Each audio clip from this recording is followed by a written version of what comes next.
Welcome to the Brain Warriors Way podcast. I'm Dr. Daniel Amen. And I'm Tana Amen. Here we teach you how to win the fight for your brain to defeat anxiety, depression, memory loss, ADHD, and addictions.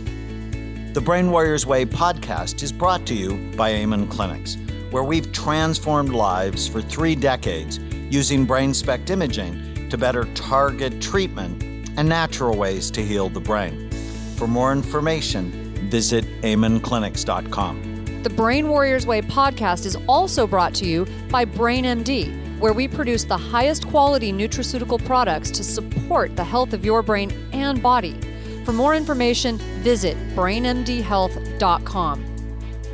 Welcome to the Brain Warriors Way podcast. Welcome to the Brain Warriors Way podcast.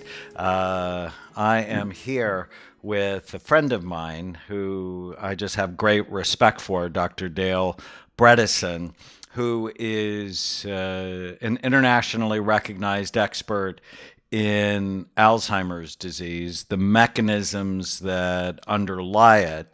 He graduated from Caltech and earned his medical degree at Duke, served as chief resident in neurology at UC San Francisco, and he and I have collaborated on a number of patients who have Alzheimer's disease or mild cognitive impairment. And Dale really got international acclaim publishing a study showing he could reverse Alzheimer's disease. Welcome, Dale. Just such a joy to have you and help and tell our audience about the end of Alzheimer's. Fantastic. Thank you so much, Daniel. I really appreciate your having me on. Thank you. So both you and I are considered mavericks that we think outside of the box. And when did this become purposeful for you? When did this mission really start? Yeah, thanks, Daniel. So let me start just by saying I really appreciate your work in psychiatry because you are asking how these diseases actually occur. Instead of just saying, we're going to follow some arbitrary rules, you're saying, what is the biochemistry? What is the neurophysiology of psychiatric diseases? And I think that's huge, and that's exactly what should happen in the 21st century. I came from a probably fairly similar background to you, being trained very classically, and I've spent my whole career in academia. And we wanted to ask a fundamental question, which is, why do neurons degenerate? And we've spent 30 years in the lab asking the basic molecular biology and genetics of neurodegeneration.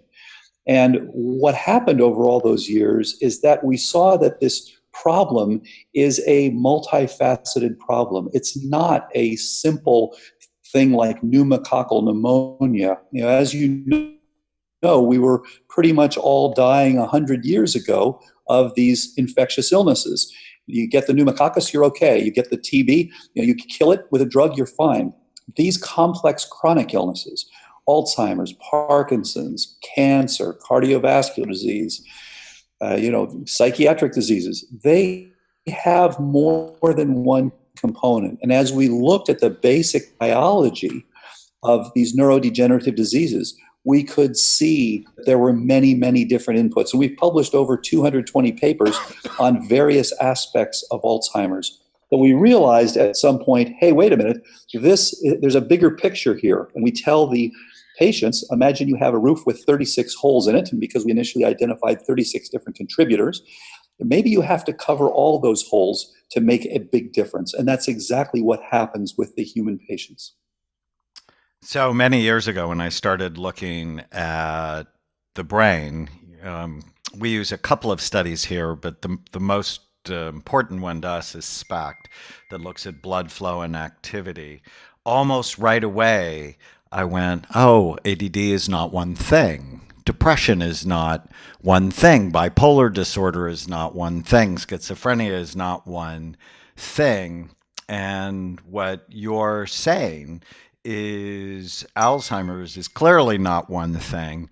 And it's got many different roads to devastation. And if you're going to prevent it, reverse it, slow it, you actually have to attack all of the risk factors. Yeah, that's a really good point.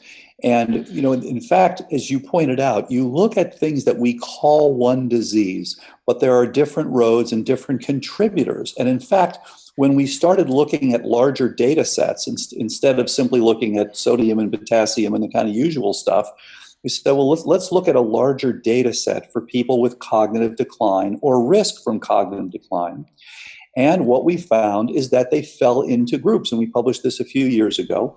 So you can see people who have dementia associated with chronic inflammation, which we call type 1 or inflammatory Alzheimer's, and people who have problems with trophic loss, so that you've got a situation where you're withdrawing trophic support, be it from estradiol, vitamin D, B12, testosterone, what have you. That is associated with cognitive decline, or that we call type 2, or people who have essentially sugar toxicity, which we call type 1.5, because it has both some inflammation, as you know, and also trophic loss, insulin resistance. And then we also found a subgroup of people whose main problem is toxic exposure, be it from biotoxins like mycotoxins or things like mercury. You can see that these people have the decline, and until you treat that and remove it, you will not see improvement. So the big surprise was what we call Alzheimer's disease is actually a protective response, surprisingly, to these different insults. So talk more about that. I mean, that's revolutionary. That and I'm involved in imaging, and so I've talked a lot to my friends at GE. They make the medicine we use, Seratech, for doing SPECT scans, but they also make the amyloid imaging agent. And I think they spent $100 million developing it. And I'm like, SPECT will actually give you more information that sort of says Alzheimer's or not. But what you're saying that actually differently, that if you have a high amyloid load, yes, you could be on your way to Alzheimer's disease, but amyloid is not the cause, it's the reaction. It is the reaction. So what happens is, as you know, amyloid has turned out, and very nice studies out of Harvard on this, to be an antimicrobial. So you are producing this because it damages microbes. You are producing it because it responds to inflammation. It's produced in response to NF-kappa B activation. You're producing it because it actually is part of a downsizing program for trophic withdrawal. You're producing it because it actually binds divalent metals like copper. So my point is, it's all well and good to think about removing the amyloid, but more important, let's think about removing the causes. And there are often many contributors. We typically find 10 to 25 contributors for each person. So don't take the amyloid away until you take the inducers of the amyloid away. And we've had a number of people come through who had their amyloid removed by antibodies who did much worse when they had that removed. So you want to remove the cause, the inducers first. Are there any studies showing that removing amyloid in humans improves cognitive function? No. Not to date, and there have been many attempts, as you know. There is one suggestion, as you know, aducanumab, which, again, very, very early. So people keep saying, oh, we must not have removed it early enough. Let's go earlier. So that has been the paradigm. Let's just keep doing that. But what's really coming out of all this is no, it's not an issue of removing it early. It is an issue of recognizing that this is a response to insults, and therefore let's remove the insult and then remove the amyloid. George Perry, who's editor-in-chief of the Journal of Alzheimer's, we published 5 papers there. And so I follow his work, and he's talking about the death of the amyloid hypothesis, which I thought was really interesting. And there's sort of a food fight going on in the Alzheimer's research community. You know, is it Alzheimer's? Is it not? How do you think the issue is going to get settled? You know, it's a great point. And you remember the famous old quote, you know, the reports of my death have been greatly exaggerated. And I think this is a great example where you've got a whole bunch of people that are spending, as you pointed out, hundreds of millions of dollars on the amyloid theory. And then you have other people, and certainly I know George, who say, wait a minute, you know, this really doesn't fit. When you press hard and you say, prove this theory, there's no proof for the theory. I think the best suggestion for the theory, of course, would be the people who have mutations, the rare people who have mutations in the APP gene that lead to an increase in amyloid and do develop familial Alzheimer's.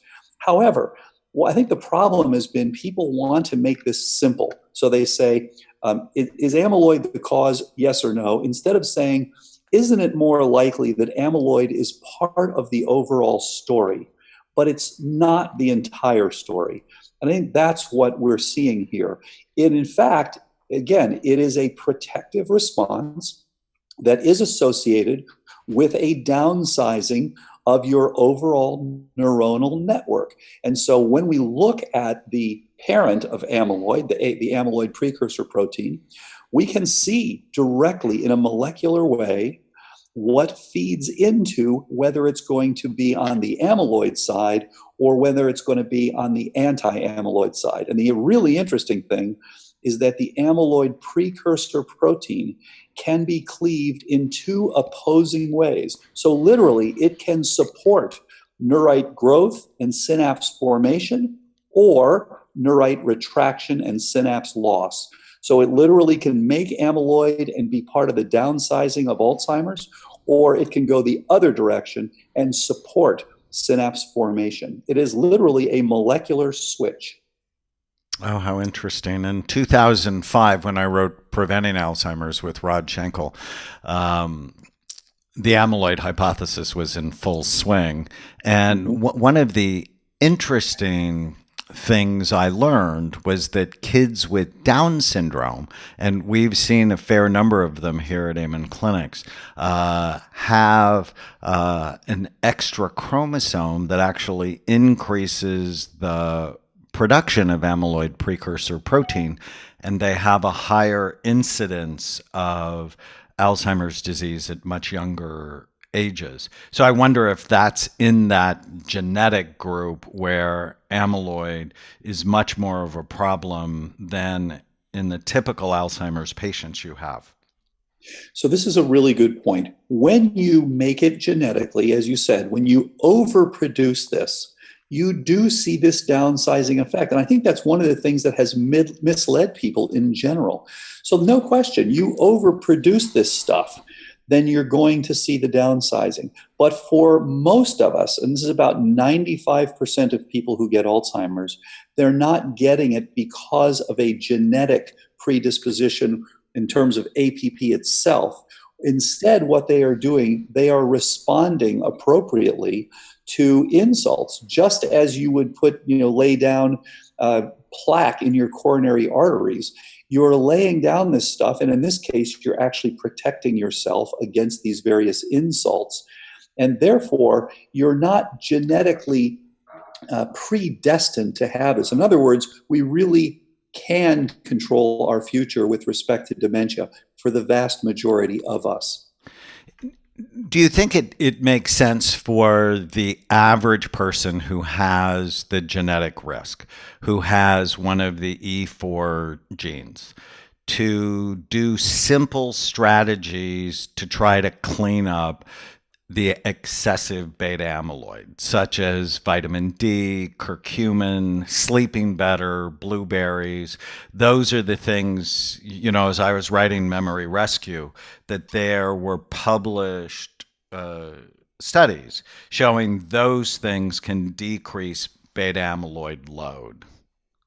This is a really good point. I agree, and this is actually why I wrote The End of Alzheimer's. The whole point here was, after we published the paper that you mentioned earlier, we had over 5,000 emails and calls saying we want more information, and what do we actually do here? So what I recommend is for everybody over the age of 45, and again, especially if this is running in your family.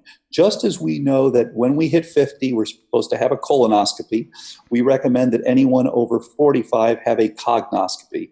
And by that, I mean getting your biochemistry checked, right? You want to get a cognoscopy, get your basics checked to understand, do you have a high HSCRP?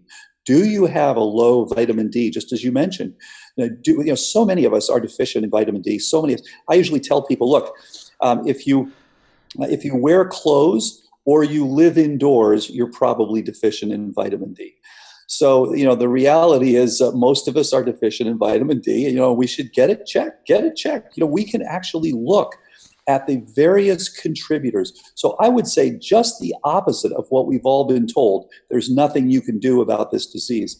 I would say there's a tremendous amount, and obviously you're doing it. There's a tremendous amount you can do about this disease, both in the prevention and in the reversal. So get these things checked out so that you will know where you stand. Just as everybody knows their cholesterol, get these things checked and find out where you stand, because we can reduce the global burden of dementia today. When we wrote Preventing Alzheimer's, we actually argued if you could put it off 5 years, that you could dramatically decrease the incidence in the country. And it's just such an exciting message, and it's not giving people false hope. I know that's the criticism, but my experience working with thousands of patients with dementia over the years, you have to understand what's causing it in you and go after all of the risk factors. And as you talked about colonoscopies, when I turned 50, my doctor wanted me to have a colonoscopy. And I asked him why I didn't want to look at my brain. Wasn't the other end just as important? And 60 Minutes just did a piece on Alzheimer's disease.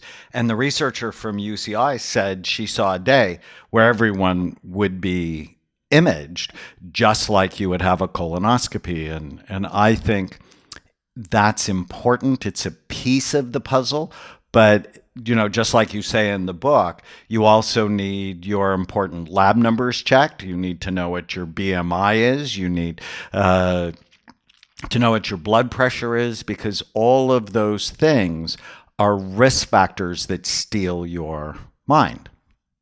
Absolutely. I couldn't agree more. And it's important to point out, Daniel, that the most important result that we have so far is that when people get better, when we see this reversal, we see this improvement, that we've seen it now hundreds of times. There are over 1,000 people on the protocol. So this is no longer just a few people. But here's the most important thing. They sustain their improvement. As you well know, if you go on a drug, you get a little bump, and then you go right back into decline because you're not getting at what's causing the problem. When you get at what's actually causing the problem, you sustain the improvement. We have people now for 5.5 years who have been on this. Those are the longest ones. So we'll see as time goes on. But so far, they sustain their improvement. If they go off the program, they get worse within about 2 weeks. They go back on, they get better again. So that's the key. And I would certainly agree with you. We should all do things like imaging, but that's only part of the story. Absolutely. You want to know where you stand, and you want to address the very things that are causing the decline. So let's get really practical for our listeners. So the podcast is called The Brain Warrior's Way because both Tana and I believe you're in a war for the health of your brain. Everywhere you go, someone's trying to shove bad food down your throat that will kill you early. Many people work in mold-infested office buildings or mold-infested homes. The lack of exercise, the increased incidence of diabetes and obesity, it's frightening. But if you're armed, prepared, and aware, so that's our definition of a brain warrior, someone who's armed, prepared, and aware, you can win, which is what is really the fight of your life, to keep your brain healthy for as long as possible. So let's talk about the practical takeaways from the end of Alzheimer's disease. What are things people can do today to protect their minds or even get it back if they think it's headed for trouble? Absolutely. So, the key here is that this disease should be a rare disease. It's, as you know, it's now the third leading cause of death in the US. Dementia is the number one cause of death in the UK. So this is a huge and common problem, and it actually should be a rare problem. So we recommend that people actually get their numbers checked, get their cognoscopy, and then you can see. So if you have a high hsCRP, you have ongoing inflammation, you need to reduce that. And it's not good enough just to say, I'm going to take an anti-inflammatory. What you have to find out is what's causing your inflammation. Is it part of metabolic syndrome? Is it part of a response to mycotoxins, to mold-produced toxins, as you mentioned? Is it part of a response to a specific pathogen? So you need to understand that. And of course, your practitioner can help you with that, especially if they're trained to do so. If you have a high... Although, let me just interrupt you. Most people's practitioners are not trained in functional medicine or integrative medicine. That's exactly right. And so it's very important to work with someone who has a sense you're a whole person, you're an integrated person, and if you have depression, does not mean you have a Prozac deficiency. Exactly. So getting the right kind of help. We did an interesting study here where we screened 50 consecutive patients who were not taking fish oil. We did an omega-3 index on them. And 49 of them had low or suboptimal levels. It's stunning. And that's another cause of inflammation. Absolutely. Of course, as you know, most of us have too high omega-6 and too low omega-3. So yes, part of this is we are giving ourselves this industry-associated disease. We're living in a toxic world.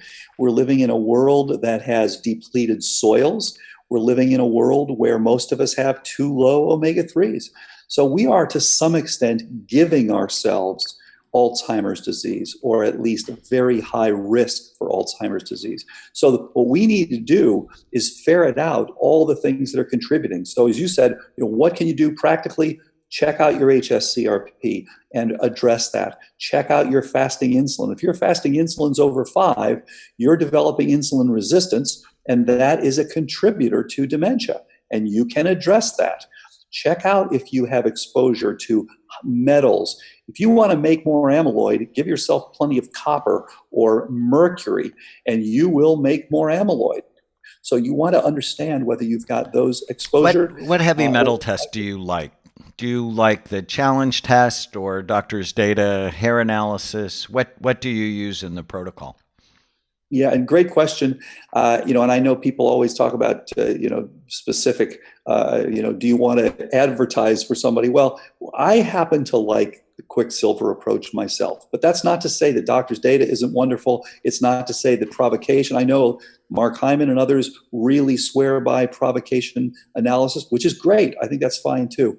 What I like about Quicksilver is simply that it does two things. Number one, it gives you the inorganic and the organic, so that you can tell how much of this is inorganic, how much of this is organic. Is it more because of seafood? Is this more because of amalgams?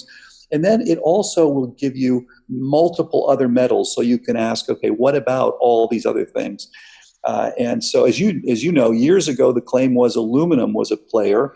Then that's kind of been poo-pooed over the years. Well, what's really interesting, Dr. Joe Pizzorno now is doing some very interesting work, and his results are suggesting that, in fact, aluminum may indeed be a contributor in some people. So I think part of the problem has been that people have been looking for one cause. So they'll say, well, look, the majority of these people, it's not mercury. No, not in the majority. But in a specific minority, it's a very important contributor. And it's very high in a lot of the patients that we see here at Amen clinics. So Quicksilver is a blood test that people can order? Yeah, so Quicksilver actually is a tri-test. So it does the combination of hair, blood, and urine. And with that combination, it can give you data on how good of an excreter are you, for example. And is this mostly inorganic or organic? So that's why I like that particular one. But again, there are others that are excellent. But whatever you use, find out where you stand. And when you improve that, the most important thing, when you get rid of that exposure, you do better. We actually had Dr. Pizzorno on our podcast, and I read his book when I was writing Memory Rescue, and it was so good. I mean, the toxin solution is just an outstanding book. And I know aluminum is controversial. Yes. But why would you ever put controversial things on your body? It's like, if there's a question about it, I mean, in a lot of people's minds, pesticides are controversial. And I mean, not in my mind, probably not in your mind, but it's like, if people are really fighting about this stuff and you have an alternative, why not use the alternative? It just seems to make more sense. So we've talked about know your important numbers. Something I say all the time. You'll like this. Peter Drucker once said, "You can't change what you don't measure." And right. Clearly, we do that with scans, but we also do it with the lab tests that we order. And I think people should sort of get them every year. And your doctor will complain, and I'm like, well, your doctor's not your mother, and your doctor's not your father. He or she should be your partner in getting well. And the earlier you get after this stuff, if it's troubled, the better for you.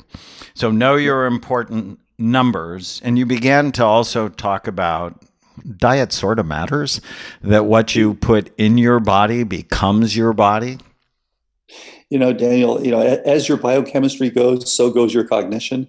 And, as a scientist, if you had told me 10 or 15 years ago that I would be telling people that, they should eat differently and that they should do meditation and have 8 hours of sleep and these sorts of things, I would have laughed. I thought we were going to get, one specific region of one molecule that was going to hold all the cards when it comes to Alzheimer's disease, hold the secret to Alzheimer's. And that was wrong. This is a complex chronic illness.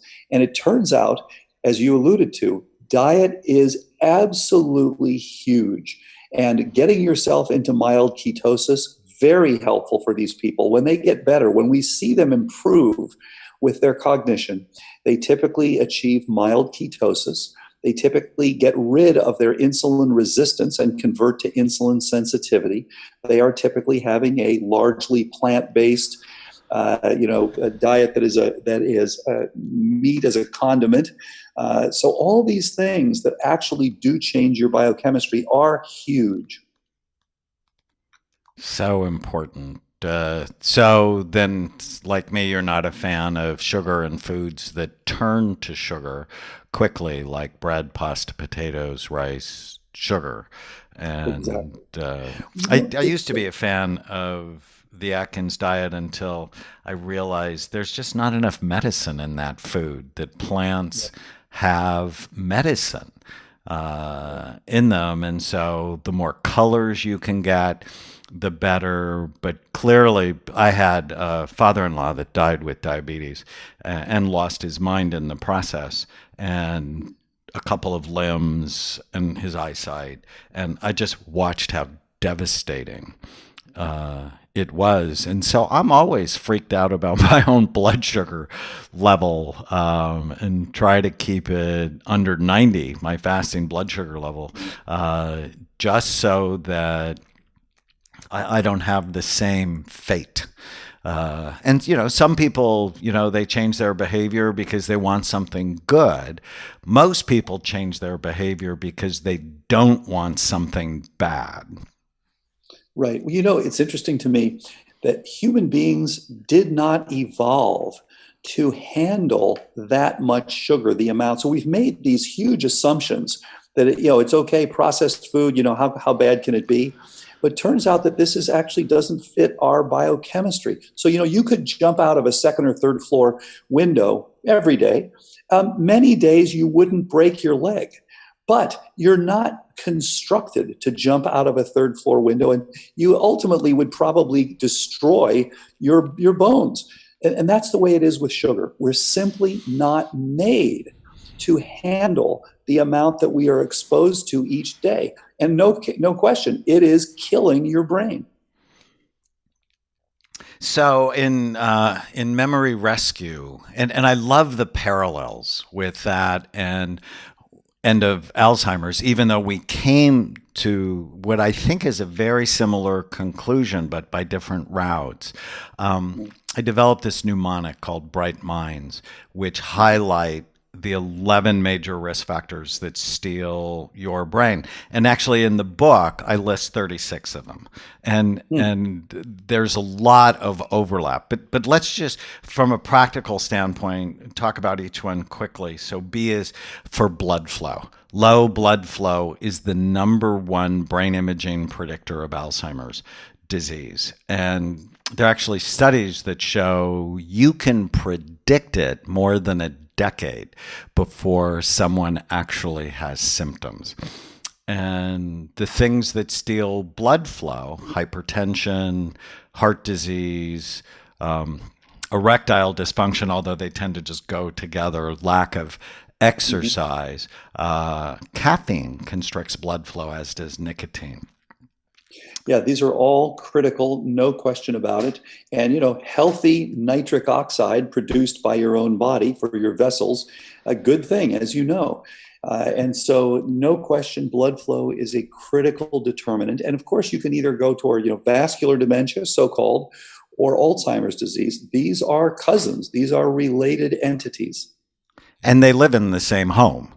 If you go to dinner, you're going to see both of them a lot in the same person, which is what we do. And so the number one interventions for blood flow, exercise, obviously treat heart disease and hypertension, beets, cayenne pepper, ginkgo, and vinpocetine. It's funny, the prettiest brains, this blood flow scans we do, I've ever seen are scans people that take ginkgo.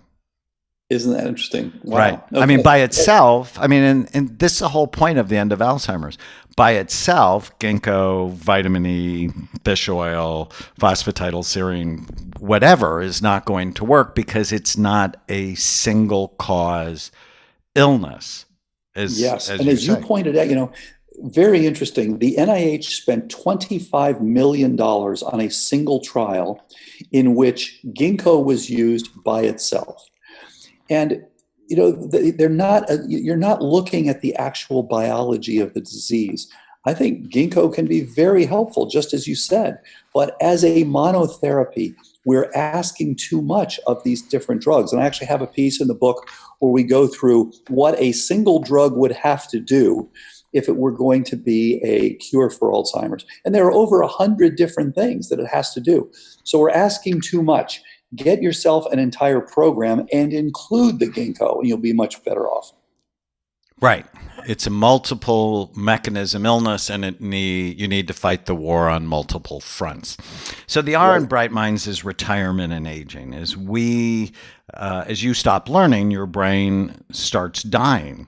But also there is high levels of ferritin, which people don't really think about. It's one of the reasons to avoid red meat if your ferritin levels are high, or to eat red meat if your ferritin levels are low, because, low iron, you can't think, you become anemic, you're tired. High, it gives you heart disease, inflammation, and it'll kill you early. Yep. As Bruce Ames has pointed out, when you get anemic, you start damaging your mitochondria before you even have anemia. So as your ferritin begins to drop, you have suboptimal function of your mitochondria. But a lot of people have too high levels, and I'm like, well, how do you lower it? And I was at the spice market in Istanbul, and they were selling leeches outside the spice market. And I looked to my wife, I'm like, why are they selling leeches? And she goes, well, they bleed people. They think it's like a health fad. And it actually works. Now, I prefer donating blood than, having pet leeches. But for people who have high ferritin levels, you need to be careful about the iron in your diet.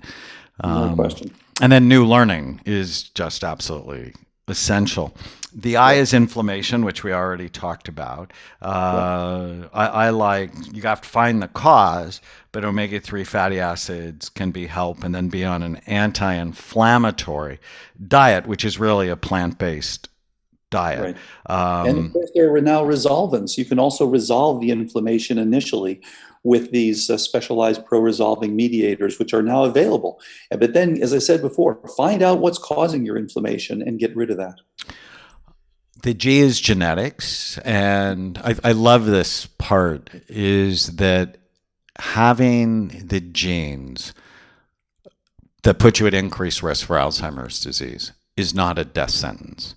It should be a wake-up call. Exactly. And the most important intervention under that is you need to be serious, rather than some people will develop a laissez-faire attitude. It's in my family, I can't do anything about it, which they do for obesity, diabetes, heart disease, and so on. I have fat people in my family. I took a genetic test once and said I had a 67% chance of being obese, but I'm not, because I don't engage in the behaviors that make it likely so. But it's a war, right? I mean, I will look at a cupcake and gain a pound. So you just have to be purposeful, and whatever. And we're all at genetic risk for something. You just have to be more purposeful. Well, and the old-fashioned idea was, don't find out your ApoE status because there's nothing you can do about it. And that is absolutely wrong. And so everybody should know their genetic status, because there's a tremendous amount you can do about it. I got into an academic food fight once, because I was talking about how scans can help predict Alzheimer's, up to 10 years earlier. And this one guy from St. Louis University said, well, why would you want to know if there's nothing you could do about it? But GE actually published a study and showed 75% of the population would want to know, even if they couldn't do anything about it. But what both you and I know is there's all sorts of things you can do about it. So the H in Bright Minds is head trauma. I think that should be your fourth type. We did the big NFL study at a time when the NFL was lying they had a problem. And they don't have Alzheimer's disease. The NFL players with dementia, they have frontal temporal lobe dementia secondary to head trauma. Your brain is soft, about the consistency of soft butter, and your skull's hard and it has sharp bony ridges. Repetitive brain injuries are just a bad idea. Yeah, this is a very good point. And actually, I wrote about the three types in the book, but yes, there's also a fourth and fifth, as you know. The fourth one is vascular and the fifth one is traumatic. So absolutely. And we have to do a better job of protecting our children, because of those 36 risk factors you talk about, or the 11 categories I go through. Many of them actually start in childhood. And, the bad diets, the lack of exercise, the addiction to gadgets, so they're not learning new things or having to stress their brains. Sow the seeds of our longevity when we are young. The T in Bright Minds is toxins. So we've talked about that a little bit. But, when I first started doing imaging, I was the director of a dual diagnosis unit, which is a psychiatric hospital unit that takes care of drug addicts. And their scans were so bad. And I brought the bad scans home to my children and effectively induced anxiety disorders in all 4 of them about substance abuse. And that's why I've always been suspicious of marijuana is good for your brain. We just published a study on 1,000 pot smokers showing every area of the brain was lower, especially the hippocampus. And then I'm suspicious about the alcohol research, just because, in our experience, our database now is at 130,000 scans. And the people who drink every day have overall less activity than people who don't. And alcohol is related to 7 different kinds of cancer. And chemotherapy is bad for your brain.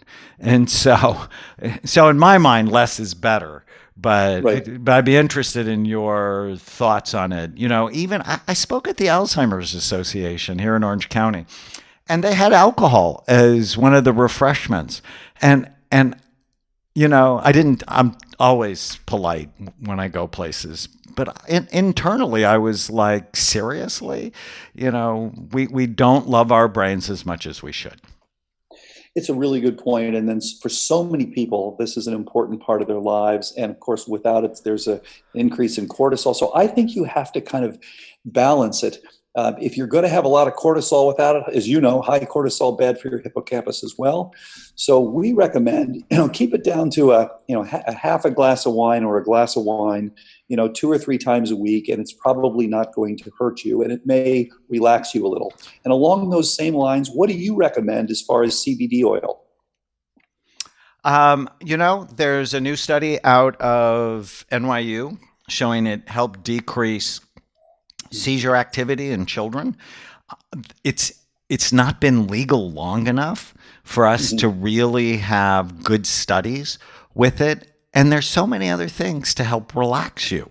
As both you and I are huge fans of meditation. I'm a huge fan of hypnosis and self-hypnosis. It's one of the reasons I wanted to be a psychiatrist, because I thought it was so interesting. And my first 4 published papers were on hypnosis for a variety of conditions.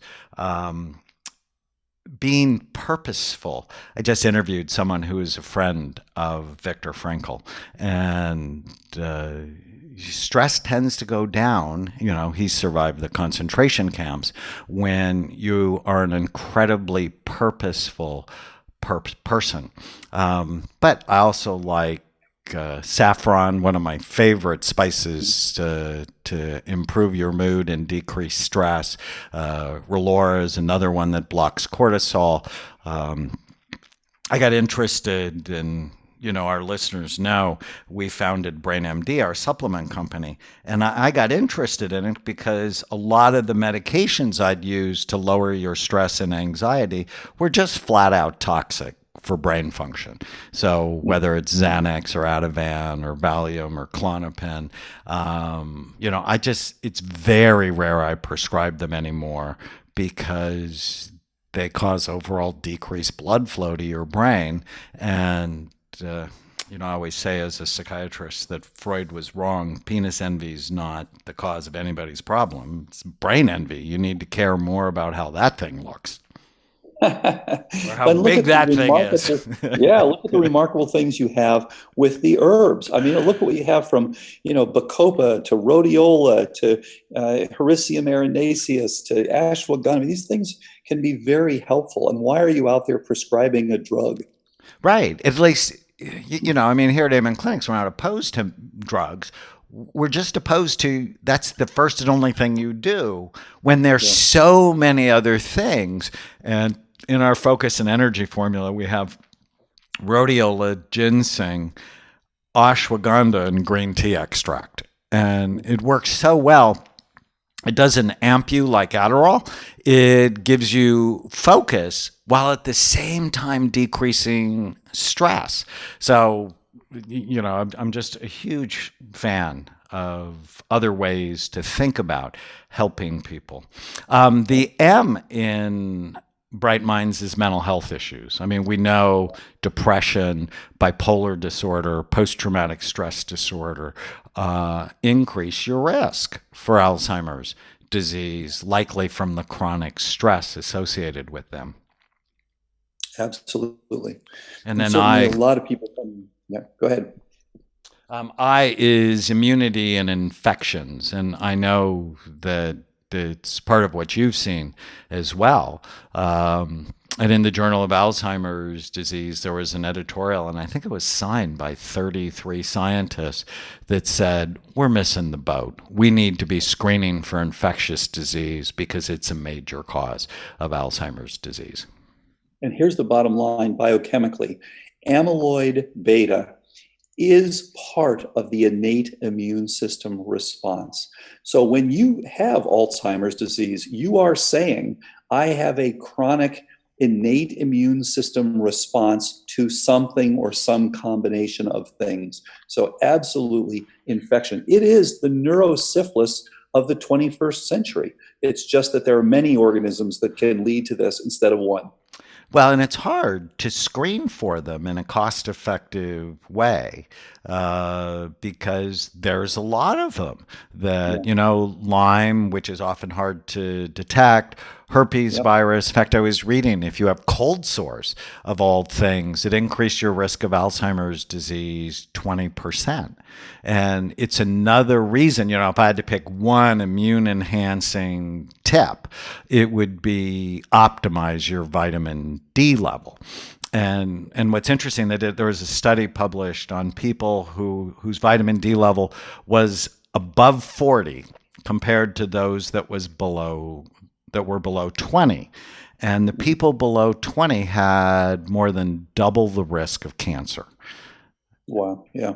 No question. And some people like to use Tinospora cordifolia. Some people like to use cat's claw. Some people like to use transfer factors, fulvic acid, whatever it is that you like to use to enhance your immunological status. And again, the best thing you can do is getting some sleep, living a good life, and having the right foods and nutrition.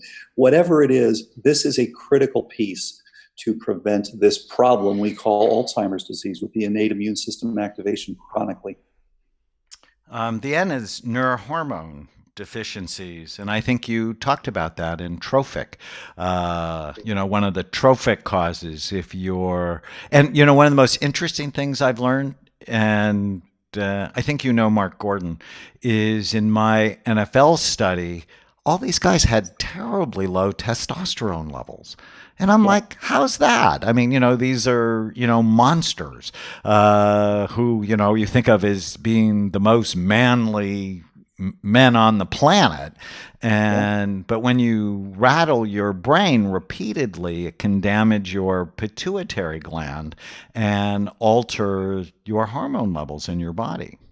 No question. You are damaging that axis. The D is diabesity. First time I heard it was from Mark Hyman. Mark and I wrote the Daniel Plan together with Pastor Rick Warren. And so I've been following Mark's work for a long time. And it's that combination of diabetes and obesity. And what I learned in Joe Pizzorno's book, The Toxin Solution, was it's not just food that causes diabetes. It's the toxic load we have that damages the pancreas and makes us more likely to be overweight and diabetic. Exactly. It's that horrible combination. And as you indicate, diabetes is one of the most important risk factors for dementia. Well, and it's one of your subtypes. I mean, it's just so critical. And that's why when you just look around, go to the mall, and you see the number of people who are overweight or obese, it's horrifying. And then, if you walk around the restaurants or the food courts, and you watch what people are eating, it just is horrifying. And we've grown up not thinking about this. It's just standard to see people eating all these processed foods. And unfortunately, it's just like the old days, many, many years ago, when people thought, smoking, how much could it hurt you? Well, it turns out to be bad, and so does most of the food we're eating. That's a great analogy. And then S is sleep. And how I got interested in sleep. Well, you read the studies. The people who get less than 7 hours of sleep at night have lower overall blood flow to your frontal lobes. So that's a bad thing. That's the part of your brain that stops you from saying or doing stupid things, right? And so we all know people who have, decreased inhibition. They just, I was at a conference once with a friend of mine who'd been in a bad accident, but she was all better, what everybody said, but she had no filter. And two overweight women in front of us were talking about why they were overweight, and one looked to the other and said, "I don't know why I'm overweight. I just eat like a bird." And my friend, so everybody around us could hear, said, "Yeah, like a condor." And I looked at her, and I turned red. I was so embarrassed. And she put her hand over her mouth and she said, "Oh no, did that get out?" It's a very good point that frontal lobes are critical for that filter.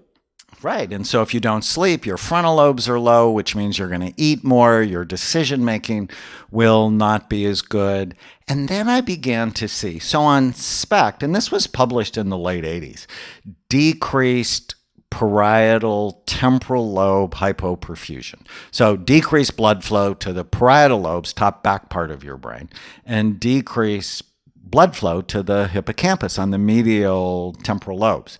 And so that's not a new finding. It's been published. It's been replicated. It's even been shown in subjects who later died that had autopsies.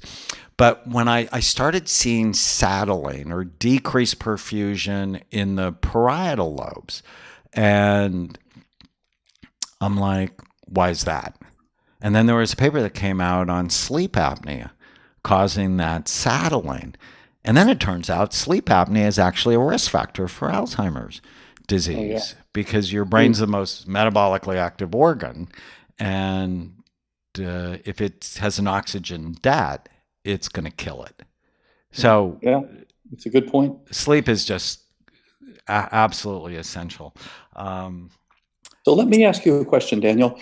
We see people who have more of a type 3 or toxin presentation as having a cortical, typically biparietal syndrome, non-amnestic, whereas the people that have more the type 1 and type 2, the inflammatory, and especially the atrophic, as having a predominantly hippocampal and amnestic presentation. Very different looking people. Do you see differences like that on your SPECT scans? We do. In fact, we've done 25 or 30 of them together.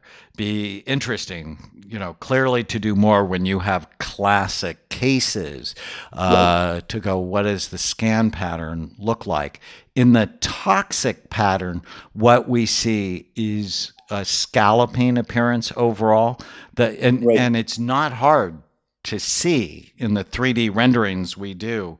It's like there's a toxic pattern. It's this overall bumpy, decreased blood flow, but less likely to be focal to an area like the hippocampus.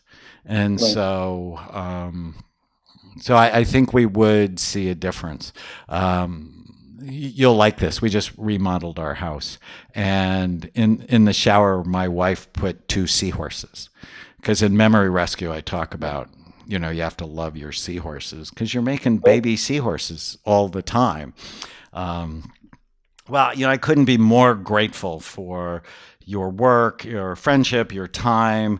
I'm thrilled for you that the End of Alzheimer's disease is becoming a huge success. And I'm right there with you, wanting to tell our listeners about it, our community about it, and it's Nobel Prize winning work, and I'm just proud to know you.